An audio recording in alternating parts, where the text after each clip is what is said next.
Bill, how are you, sir? I'm good. Good. How are you doing, Jordan? I'm doing well, thank you. All right. So appreciate the time today. And Yeah, no problem. yeah, I know you had the Beat the Streets event yesterday, We which is did. something you've done for the last few years. What is it that you like the most about that, and how unique is that? When you go out onto the mat there, and compared to any other competition that you're used to. It's just that. It's unique.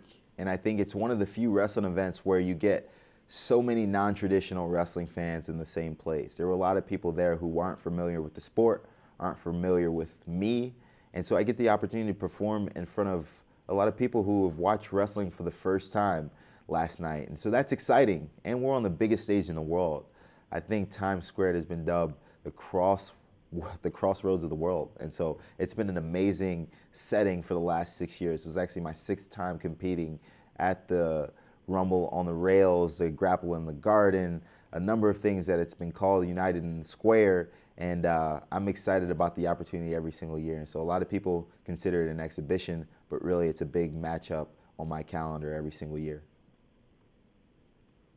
Yeah. I spoke to you a couple months ago, right after the trials, and you were so excited about Frank, winning his bracket, and obviously a lot's happened with him since then, and it looked like you didn't qualify. And then, Yeah. what was your reaction? And I imagine you've probably talked to him since then, like his reaction to having that disappointment, and then 3 or 4 days later, finding out that he was actually going to go.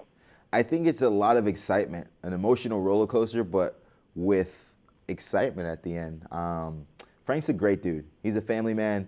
He's wrestled extremely well, and he deserves to be on the Olympic team and an Olympian. And so I think that 24-hour period, we went from being resentful and upset, like, man, Frank didn't make the team, it's a bummer, to, oh my goodness, he's on the team instantly. And so it was crazy, crazy, crazy. And I went to Twitter to see the responses, and I was able to join in the congratulatory messages sent to Frank's way.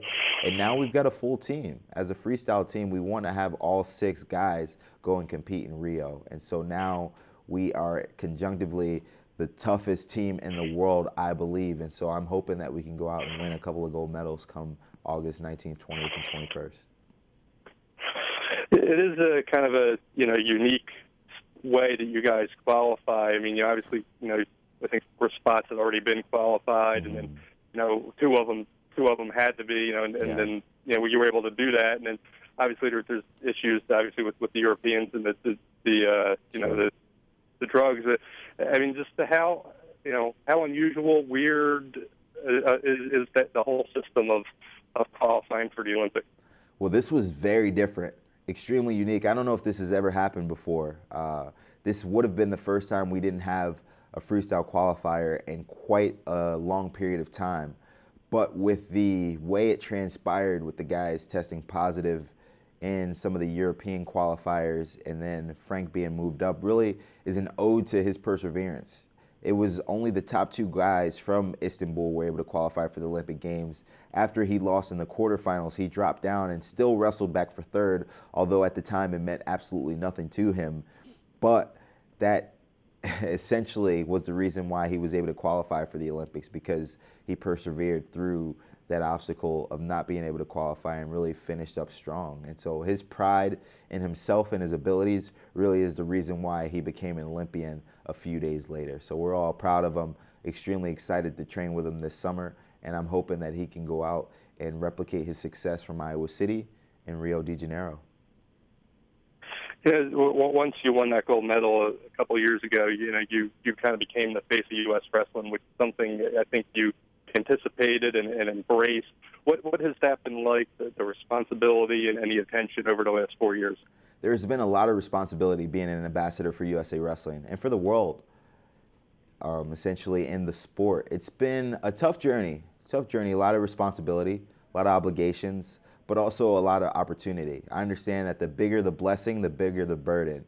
But it's something that I've embraced because of the position that I've allowed myself to be in. It's not like someone put me in this position and I disagreed with the motion to do so. I embraced this position and I'm extremely excited about it. And because of my success, I've continued to be in this position as an athlete and as an ambassador. And so I'm excited moving forward. I think that I'm the right person to bring victories to the United States and be a crossover athlete to really get our sport into the mainstream media and gain notoriety for a sport that I think is really growing at the grassroots level. We have a number of participants throughout the world in the sport, and I think that it's one of the greatest sports in the world and one of the oldest sports in the world, and something that should be recognized by all individuals throughout the world. And so I'm excited about my position. You talked when they made the decision to eliminate it from the Olympics, and you guys were obviously trying to bring that back, which you were successful doing, of the sport needing to change a little bit to become more fan-friendly. Do you think you guys have done that, and in what way? I believe so. I believe so. The ruling system is a little bit more understandable for a non-traditional wrestling fan. I also think that the storylines have been marketed a little bit better. We've got some guys who have been successful in the collegiate level, who have gained a following on social media, and really it's about personalities. We've got guys that are interested in making sure the world knows who they are, what they're doing, and what they hope to do. And when people can follow stories and aspirations and be a part of your goals and your journey, they really get behind the sport. And so we've been in the position now where we're not unknown. We're not the black sheep of the sports world. We're not negated and ignored. We've been put into the forefront, and we're really going to do our best with this opportunity to make sure people understand the sport's great and then want to come back for more moving forward. Are there areas you guys still need to improve, and if so, in what ways? Man, that's a good question. I'd say continuing to gain steam and give other guys involved in the sport an opportunity to be financially stable through the sport. I think a lot of wrestling's financial status has come from extremely successful businessmen who appreciate what we do and the sacrifices we make. But it hasn't become sustainable due to sponsorships and endorsements and bringing in people who really want to see the sport and who are willing to pay for it. And so that's the difficult part about it. You think about the icon in MMA and the UFC and what they've been able to do, the way they market their product and the way they're on pay-per-view and how many people watch every single fight and bill every time out. And so we're trying to create a model that's sustainable financially and that people are able to watch, so we can have a number of athletes that don't have to make the progression to coaching or just to normal jobs because they would like to stay in the sport a little bit longer, see what they're made of, and maybe become world and Olympic champions. And that's kind of what you're doing today, right? I know your sponsor kind of helped set up a bunch of interviews for you. So is that kind of part of what you're talking about? Is kind of getting people out there, getting people to sponsor guys like yourself who can talk about the sport? Absolutely. I think it's necessary because from a wrestling perspective, it is a difficult place to be in to become a world and Olympic champion. There are no guaranteed contracts. And so financially, you have to be extremely successful if you hope to have a family to take care of. We're a middle-class sport. We come from working-class families. And so we're tough young men, and we want to make sure that we do what we can to have a sustainable lifestyle, but also we need help from a number of people involved with the sport. And so that's what we try to do our best. And we really want to make this sport mainstream. We're doing our best to show people that we've got storylines, we've got amazing athletes, and we've got charisma and personality as well.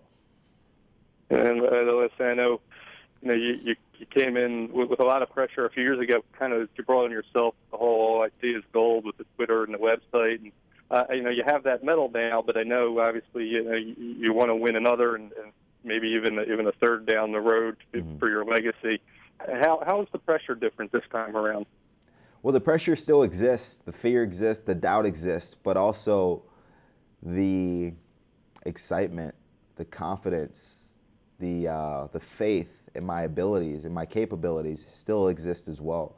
And so I have to have a constant mental and psychological battle every single day. Am I doing the right things? Am I in the right place? Am I capable of winning? And do I still want to continue to wrestle? But I think that the position that I'm in and the skill set that I've been blessed with, I really want to be a good steward of those gifts. And I'm really close to being on the cusp of attaining all of the things that I've set out to do. I've won 4 world championships, including an Olympic gold medal.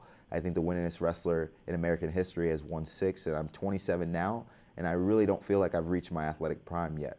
I feel like I have a lot more to do in the sport, and I still love it.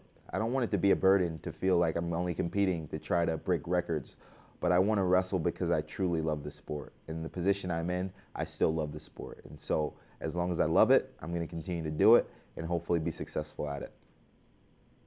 In the last, when you go down there to Rio, I mean, you've had the experience of doing this before. Anything you want to do differently, or obviously it was successful for you the last time? You're following the same training regimen and the same format of what you did the last time. Absolutely. I'd love to get a chance to experience more of the Olympic spirit. I want a chance to go to more events, to mingle and interact with more Olympians, and just to remember that we're there to become a country. We were so narrow-minded back in London. We were like, man, we're coming here for one reason and one reason only, and that's to be an Olympic gold medalist. And so we didn't spend much time in the village. We didn't get to see a number of events, and we really secluded ourselves from the hoopla of the Olympic Games to stay focused on the goal of attaining Olympic gold medals. And so while it was great at the time, I don't have many vivid memories outside of the opening ceremonies and when I actually competed. And so I'd like to do things a little bit differently this time. I know that I'm in a good place mentally where I can control my environment and be in a place where when it's time to go, I'll be ready. And so I don't want to ignore the overall magnitude of the actual games. I don't have to negate the magnitude in order to be prepared. It's a big event, the biggest wrestling tournament of my life, but I know that I'm prepared. I can still compete at a high level, and I'm going to enjoy the Olympic Games as well as compete at a high level. Jordan, it's always a pleasure. Thank you. Thank you. Have a good one, Bill. You too.